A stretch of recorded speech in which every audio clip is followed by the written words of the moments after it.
Fielding. It's not the most cool and fun part of baseball. We all rather watch Shohei bombs on repeat. But this is an important part of the game, and errors are pretty funny to watch, and I wanted to look into the worst fielders last season, put together the Bad News Bears defensive team.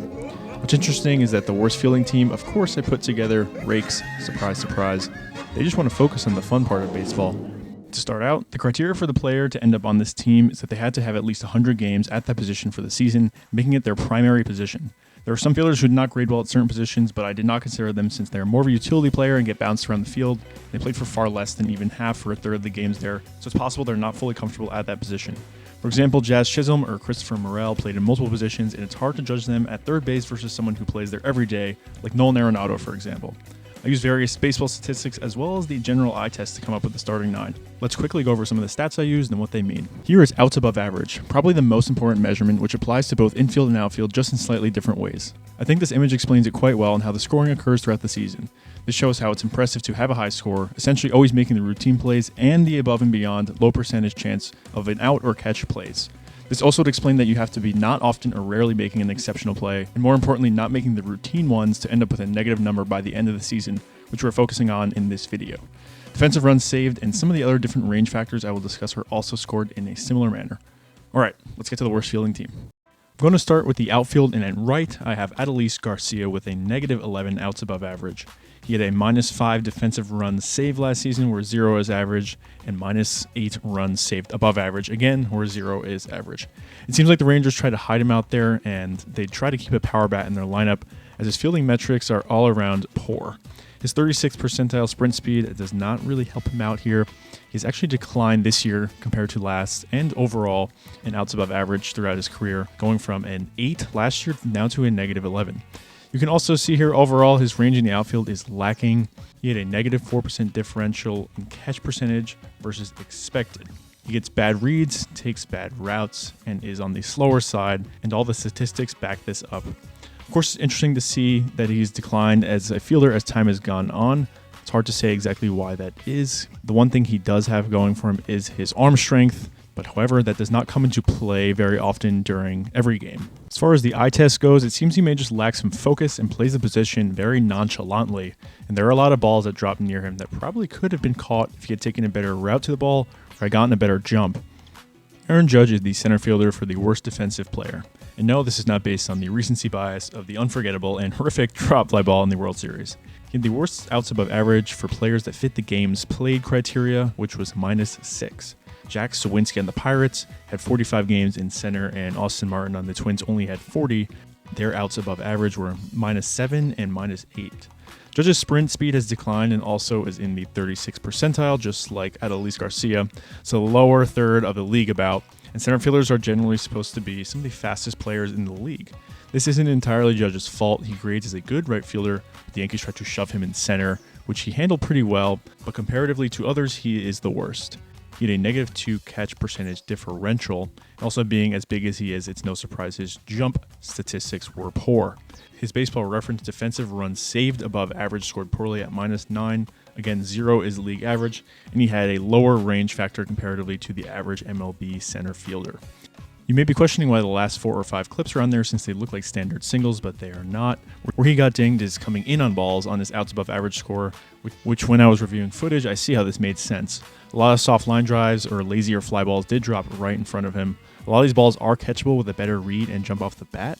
You can see how he holds up and plays it on a hop sometimes, and it's the safer play, and he's probably told to do that so he doesn't dive as much and possibly get hurt, but other better center fielders probably are going to catch those on the fly. Next is left field, and I have Brian Reynolds of the Pirates. He had the lowest outs above average in left field with -13, which is pretty damn bad, as it's the worst score out of any outfielder in the MLB. He had a -11 runs prevented, and the metrics show he has pretty bad range out there, going both laterally right and left. He scored poorly across the board on his range factors, as well as going in or back in either direction. He had only 82% success rate on balls hit to him when the expected catch rate was 86%. Similarly to the other outfielders, he has poor jump components and slower reactions out there. Unlike Judge and Garcia, his speed is in the 67th percentile, which is solid, but it didn't seem to help him too much. He similarly has a good arm, but again, there are not many circumstances where that proves super useful every game. Staying on the left side of the field, at third base, I have Rafael Devers. Jake Berger was pretty bad, but only played 59 games, and Mark Vientos was as well, and fit the games played criteria with 113, but Devers had the worst fielding percentage at .960, and the most errors with 12, as he essentially does every year at third.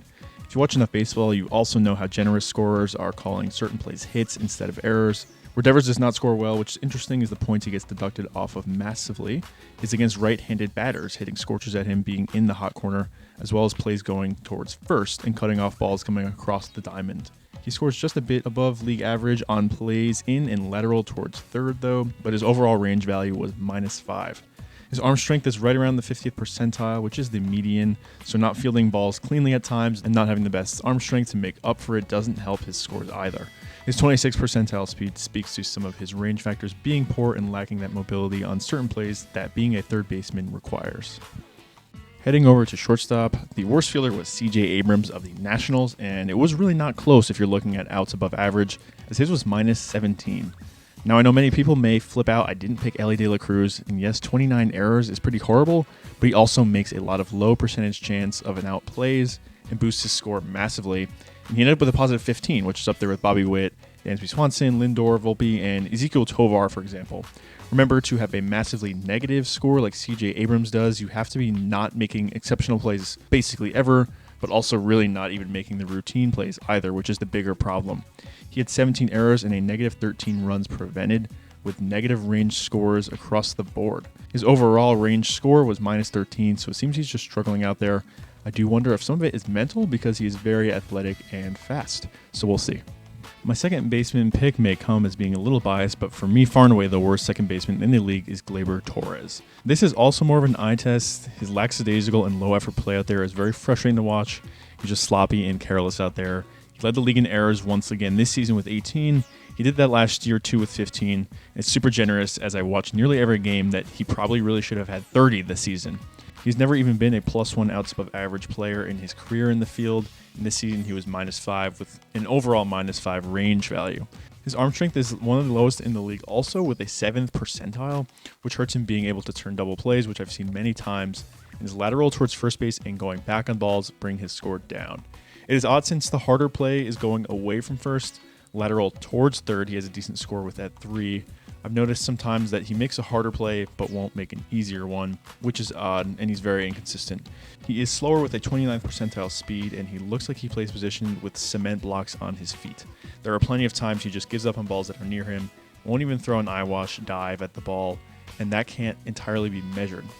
Also, if you're just watching all these clips, it's just so easy to find so many bad plays from him, more than any other player that I've been reviewing, and it's just horrible. Moving on to first base, there were a few options, but I ended up picking Pete Alonso, just beating out Ty France for the spot. They both are equally as bad, essentially, but looking through the footage, Pete just had that extra clumsy factor. His outs above average was -9, and for some reason, he just has issues coming in on balls and going across towards third, so range is really the issue there. He scores above average on going towards the bag and just average going back. He had a -7 runs prevented, although he does have a good pick and scoop rate, which outs above average does not measure, so there are some brownie points there. First is a tough position to rank. It is the easiest position to play by far. Some of the odd mistakes are just finicky with Pete, and he just doesn't give the best feeds to pitchers covering the bag, I noticed as I went through the footage. And lastly, at the catcher position, I have Keibert Ruiz, which is also a close call between him, Yasmani Grandal, and Jonah Heim, who both had worse outs above average than him, but I went with Keibert because across the board, his catching statistics are the weakest. His blocking was in the 20th percentile, his caught stealing percentile was in the 2nd percentile. Only Grandal was worse, and Ruiz's pop time is in the 3rd percentile, so basically as low as you can get. The only reason Grandal was not picked was due to his framing abilities far and above Ruiz's. Heim is certainly below average defensively, but his metrics are not quite as bad as Ruiz's overall. Ruiz only threw out 13% of runners, about half of what is league average. For the caught stealing percentage, 11 out of 84. I do realize that at times pitchers do not do a good job of holding runners on, and it's easier to steal bases than it's ever been. But when you are one of the worst in the league at a certain metric, you have to take some blame too. I notice a lot of clips, he may not even realize the runner's going, or fails to even make a throw, bobbling the ball around. Baseball Savant tracks essentially everything, and when I was looking at his page, he made no throw 20 times on 84 steal attempts. So about 24% of the time runners are getting uncontested bags. And another 90 feet in today's game can affect a lot. While improving from last season, it's still not a great situation for the Nationals, and he has a lot to improve upon. All right, so that's my starting 9 for the worst fielding team in the MLB at the moment. And it's pretty funny how this team would be a pretty dangerous hitting team, but obviously not so much in the field. Who would you have picked differently, and are my picks way off? Let me know in the comments what you guys think. I'll be back with another upload soon.